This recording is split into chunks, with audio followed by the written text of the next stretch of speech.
মানুষের দুর্ব্যবহারে কষ্ট পাবেন না।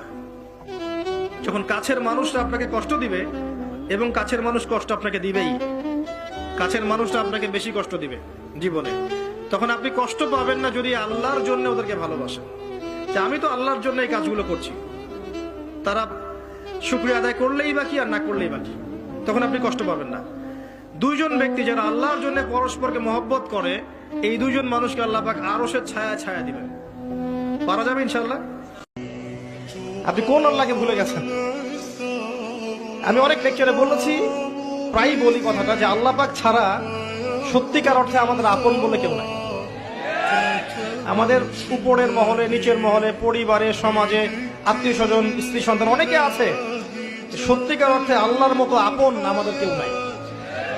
এরা সবাই যদি আমাদেরকে ফিরিয়ে দেয়, আল্লাহ পাক আমাদেরকে ফেরাবেন না ইনশাআল্লাহ।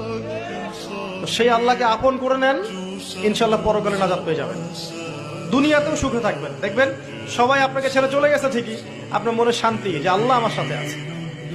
সবাই আপনাকে ভুল বুঝছে, দেখবেন আল্লাহ আপনাকে প্রশান্তি দিবেন যে